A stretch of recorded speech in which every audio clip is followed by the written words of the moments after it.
2D का मतलब होता है कि एक ऐसी जगह जहां पे कुछ पॉइंट तो हमारे x में होंगे, कुछ डिस्टेंस हमारे y में होंगे, कुछ डिस्टेंस हमारा x में होगा, कुछ डिस्टेंस हमारा y में होगा, उसको बोलते हैं कार्टेशियन प्लेन, 2D प्लेन।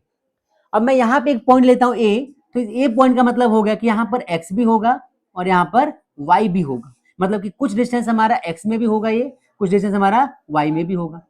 तो शॉर्ट में इतना समझना है कि कोऑर्डिनेट अगर हम वर्ड यूज कर रहे हैं तो इस पूरे चैप्टर के अंदर हमें पढ़ना है क्या, दो चीज, x और y की पूरी कहानी पढ़नी है। अब x y को मिलाकर एक पॉइंट बनता है, इस पॉइंट को बोलते हैं कोऑर्डिनेट। क्या बोलते हैं इसको? इसको बोलते हैं कोऑर्डिनेट। तो कोऑर्डिनेट मतलब कि x और y का एक पॉइंट हो सकता है, दो कोऑर्डिनेट हो। मैं बोले आपसे कि एक कोऑर्डिनेट हमारा ये वाला, एक कोऑर्डिनेट मान लो यहाँ पे बोल दिया, तो इनके बीच में डिस्टेंस भी तो होगा, होगा कि नहीं? तो इसको बोलेंगे क्या, डिस्टेंस। और इस डिस्टेंस के फॉर्मूले को आपको पता कैसे फाइंड करते हैं, x2 माइनस x1 का whole square plus y2 minus y1 का होल स्क्वायर अंडर रूट, ये हमारा डिस्टेंस। अब मान लो ये पॉइंट हमारा ए था, इसका नाम दे दिया बी, इसको क्या बोलेंगे, ए बी। इसका कोऑर्डिनेट तो x1 y1 था, इसका मान लेते हैं x2 और y2, तो इनके बीच का डिस्टेंस हम निकाल सकते हैं ऐसे। शॉर्ट में खाली इतना समझना बच्चों, आप लोग ध्यान से, मैं बार बार बोल रहा हूं क्या, कि कोऑर्डिनेट का मतलब होता है एक ऐसा पॉइंट जहां पे कुछ वैल्यू x की भी हो, कुछ वैल्यू y की भी हो। अब क्वेश्चन जो बच्चों कंफ्यूज करता है वो क्या करता है, ध्यान से सुनो, वो करता है कि हमारे पास कार्टेशियन प्लेन है, ठीक है, इस प्लेन में हम कहीं पे भी चले जाएं, first quadrant, second quadrant, third quadrant, fourth quadrant, हर जगह आपको एक्स वाई की वैल्यू मिलेगी। इवन इवन इवन ये एक्सिस जो है आपका, एक्स एक्सिस, ये वाई एक्सिस, ये एक्स एक्सिस, ये वाई एक्सिस, इसके ऊपर भी आपके पास कुछ वैल्यूज एक्स की और वाई की होगी। अब एग्जांपल की बात करें, ध्यान से सुनना, मैं इस एक्स एक्सिस पर एक पॉइंट लेता हूं, यहां पे पॉइंट का नाम दिया ए। अब एक्स एक्सिस पे पॉइंट की बात करेंगे तो ये पॉइंट यहां से लेकर यहां तक है, राइट, तो कुछ डिस्टेंस हमारा एक्स का तो है, लेकिन ये ऊपर नहीं जा रहा, तो वाई की वैल्यू क्या होगी, वाई की वैल्यू क्या होगी, तो एक्स एक्सिस पर वाई की वैल्यू 0 होती है। तो इसका कोऑर्डिनेट जब बनेगा, कहीं भी चले जाओ तो एक्स कॉमा 0 बनाओगे। अब हमेशा याद रखना, चाहे तुम यहां चले जाओ, चाहे तुम यहां चले जाओ, चाहे तुम यहां चले जाओ, चाहे तुम यहां चले जाओ, हर जगह क्या कोऑर्डिनेट बनेगा आपका, एक्स कॉमा 0। इधर आ जाओ, इधर, इधर भी सेम बनेगा। क्या बनेगा यहाँ पे, मान लो यहाँ पे एक पॉइंट है, इसका कोऑर्डिनेट क्या बनेगा, एक्स कोमा 0, लेकिन एक्सिस पर कैसा होगा, नेगेटिव, तो माइनस एक्स कोमा 0। यहाँ चले जाओ, यहाँ भी ऐसा ही बनेगा, माइनस एक्स कोमा 0, यहाँ भी ऐसा बनेगा क्या, माइनस एक्स कोमा 0। तो पूरे एक्स एक्सिस पे कहीं भी चले जाओ, इनफिनिट तक चले जाओ, कहीं पे भी आपको हर जगह एक्स की वैल्यू तो मिलेगी, ये इस कोऑर्डिनेट का एक्स है, एक्स की वैल्यू मिलेगी, लेकिन वाई की वैल्यू क्या होगी, हमेशा 0।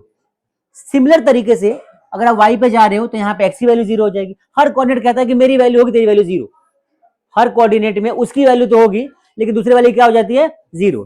x एक्सिस पर y की वैल्यू 0 मिलेगी, y एक्सिस पर भाई x एक्सिस है ना, x का अपना घर है, तो x के घर में y की वैल्यू 0 और y के घर में x की वैल्यू 0। जो इंसान जिस घर में रहता है वहां उसकी वैल्यू होती है। बात समझ में आ रही है?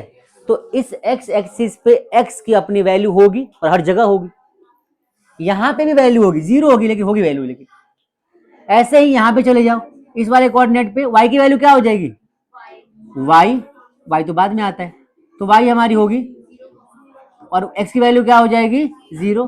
कहीं भी चले जाओ, यहां भी चले जाओ तब भी यही, यहां चले तब भी यही।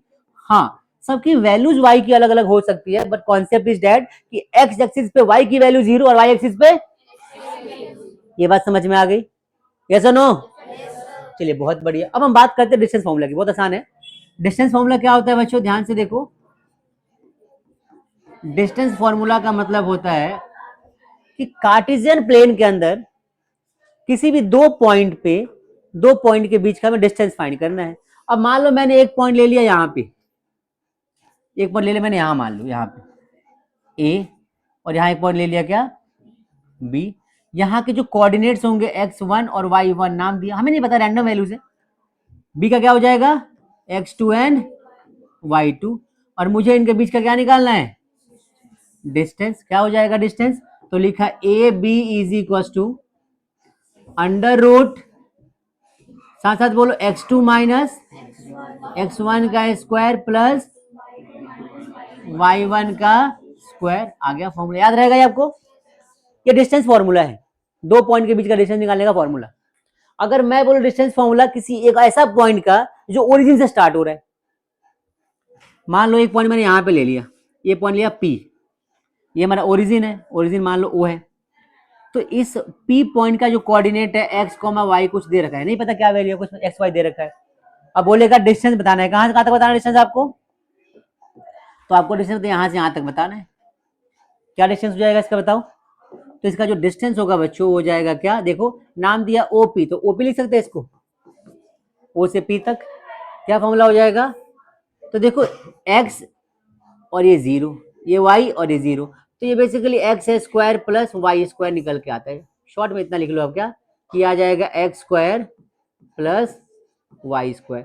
तो आपने दो ही फॉर्मूला सीखा अभी। क्या फॉर्मूला सीखा, तो पहला फॉर्मूला आपने सीखा कि अगर हमारे पास ओरिजिन से कभी डिस्टेंस पूछेगा, किसी भी पॉइंट का डिस्टेंस पूछेगा, तो उस केस में उस पॉइंट का स्क्वायर कर दो रूट के अंदर प्लस करके। दूसरे केस में कि 2 पॉइंट दे रखा होगा, उसका डिस्टेंस बोलेगा, तो ये वाला हो जाएगा। आई बात समझ में। एक पॉइंट लास्ट और सीख लो, डिस्टेंस को लेकर बता रहा हूं मैं सिर्फ। एक पॉइंट और क्या है, ध्यान से सुनना। मान लो कि हमारा कार्टेशियन प्लेन है, तो इसको बढ़ाता हूं मैं, ठीक है, ऐसे नीचे तक ले गया इसको, ठीक है। और यहां पर एक पॉइंट दे रखा है, यहां पर पॉइंट दे रखा है 2,3। क्या दे रखा है पॉइंट 2,3। और आपसे बोला है, आपसे क्या बोला है, ध्यान से सुनना बच्चों, बहुत इंपॉर्टेंट टॉपिक है ये। एग्जाम में इस पे मल्टीपल टाइम क्वेश्चंस बने हैं, सुनना प्लीज ध्यान से पूरी बात मेरी। थोड़ा सा कलरफुल करो, ग्रीन करते हैं ना, हाईलाइट कर। देखो भाई, इस पॉइंट का तुम्हें देख कर आंसर बताना होगा। यहां से बोलेगा कि x का डिस्टेंस कितना ये बताओ, यहां बोलेगा y से डिस्टेंस कितना ये बताओ। x से डिस्टेंस कितना ये बताना है और y से डिस्टेंस कितना ये बताना है। तो बच्चों ध्यान से सुनना, अगर तुम्हें यहां बोलेगा कि x से डिस्टेंस बताओ, तो from x axis, from x axis, और क्या हो जाएगा फ्रॉम y एक्सिस। अब ध्यान से समझो, अगर x एक्सिस से इस पॉइंट का डिस्टेंस पूछा है, तो x एक्सिस कौन सा, ये वाला है, x एक्सिस है ये वाला। यहां से यहां का डिस्टेंस क्या होगा, y का डिस्टेंस होगा। तो x से डिस्टेंस पूछेगा तो y की वैल्यू क्या है 3, तो लिखोगे 3 यूनिट। आई बात समझ में। और तुमसे पूछेगा कि अगर x एक्सिस से डिस्टेंस बताओ, y से बताओ, तो y से लोगे x वाले पॉइंट की वैल्यू क्या हो जाएगी 2 यूनिट। क्या बात समझ में आई सबको। मल्टीपल टाइम्स इस टाइप के एक नंबर में क्वेश्चन तुम्हारे एग्जाम में मिलते हैं, और मुझे लग रहा है कि ऐसा क्वेश्चन भाई इंपॉर्टेंट है, आपको समझ के जाना चाहिए, हो सकता है आपके एग्जाम में आ गए। क्लियर सबको। तो एक सिंगल पॉइंट आपको दे देगा और बोलेगा एक्स एक्सिस से कितनी दूरी पर है बताओ, वाई एक्सिस से कितनी दूरी पर है बताओ। तो याद रखना कि एक्स एक्सिस से पूछेगा तो आपको लेना है वाई वाली वैल्यू, और वाई एक्सिस से पूछेगा तो एक्स वाली वैल्यू। अगर पूछ लिया ओरिजिन से तब बताओ फ्रॉम, अगर बोले आपको कि फ्रॉम ओरिजिन, अब बताओ क्या हो जाएगा। तो ओरिजिन से निकालने का फॉर्मूला क्या सिखाया मैंने, क्या सीखा हमने, ओरिजिन से निकालना और डिस्टेंस अगर तो क्या लगाएंगे ये वाला फॉर्मूला। तो क्या लिखोगे यहाँ पे अंडर रूट 2 का स्क्वायर प्लस 3 का स्क्वायर, तो क्या वैल्यू हो जाएगी 2 2 जा 4 और 3 3 जा 9, अंडर रूट कितना हो जाएगा 13 यूनिट। तो बच्चों आपके 3 टाइप के क्वेश्चन एग्जाम में मल्टीपल टाइम्स आए हैं, और प्लीज ध्यान से समझना ये तीनों ही पॉइंट इंपॉर्टेंट है। एग्जाम में कई बार इस पे क्वेश्चन बने हैं कि एक्स से बताओ, वाई से बताओ, या फिर ओरिजिन से बताओ। डिस्टेंस में एक नंबर का क्वेश्चन ऐसा आ सकता है, अच्छा है आपको प्रैक्टिस करके जाना है, और प्रैक्टिस करके जाना है तो जाना है। क्लियर सबको, आगे बढ़ते हैं। यहां तक क्लियर सबको, यस है ना। चलो भाई, तो हमने अब तक सीखा डिस्टेंस फॉर्मूला क्या होता है। अब इस चैप्टर की खास बात क्या है कि आपसे सिंपल क्वेश्चन कभी नहीं पूछेगा। कुछ क्वेश्चन तो सिंपल पूछ लेगा आपसे, कुछ क्वेश्चन में घुमाएगा आपको। कैसे घुमाएगा आओ सीखते हैं। तो पहली बात ये घुमाएगा कि आपको देगा 4 पॉइंट। क्या देगा 4 पॉइंट, बोलेगा क्वाड्रिलेटरल है हमारे पास। क्या है क्वाड्रिलेटरल, नाम दिया ए बी सी और डी, और बोलेगा इसकी वैल्यू 2,3 है, इसकी वैल्यू 3,4 है, इसकी वैल्यू 2,0 है, यहाँ पे 0,6 ऐसे दे देगा। और बोलेगा बताओ किस टाइप का क्वाड्रिलेटरल है ये। क्या बोलेगा किस टाइप का क्वाड्रिलेटरल, टाइप्स ऑफ क्वाड्रिलेटरल बताना आ सकता है आपको। Types of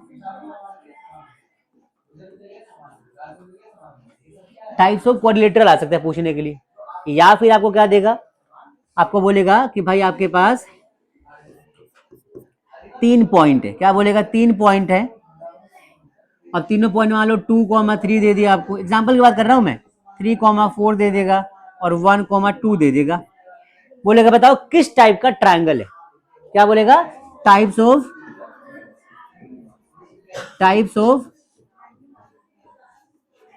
triangle. अब क्या कॉन्सेप्ट लगाएंगे यहाँ पे हम, तो ऐसे क्वेश्चंस में आपको जो कॉन्सेप्ट लगाना है बच्चों, क्या कॉन्सेप्ट है, तो सिंपल सा कॉन्सेप्ट है, आप यहाँ पे डिस्टेंस फॉर्मूला लगाओगे, कैसे लगाओगे, तो सबसे पहले आप मान लो नाम दे दिया इसका, मैंने नाम दिया ए, इसका बी, इसका सी, यहां से ए बी निकाल लो, बी सी निकाल लो, सी डी निकाल लो और डी ए निकाल लो, निकाल सकते हो।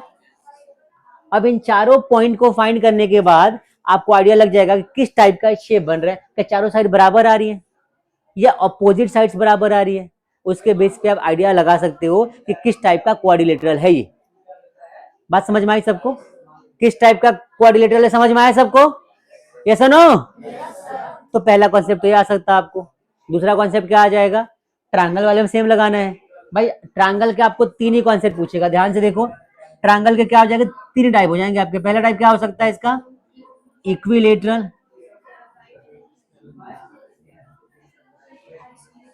दूसरा क्या हो जाएगा बच्चों, आइसोसेलस, और तीसरा तो कुछ होगा ही नहीं। तो आपके 2 ही साइड्स पूछेगा, 2 ही टाइप के ट्रायंगल्स के बारे में पूछेगा, क्या, एक तो इक्विलेटरल, इक्विलेटरल का मतलब क्या होता है कि सारे साइड्स बराबर आ जाए, दूसरा आइसोसेलस, कोई भी 2 साइड बराबर हो। तो आप ऐसे पता लगा सकते हो, कैसे, डिस्टेंस फॉर्मूले की हेल्प से। कैसे पता लगाओगे,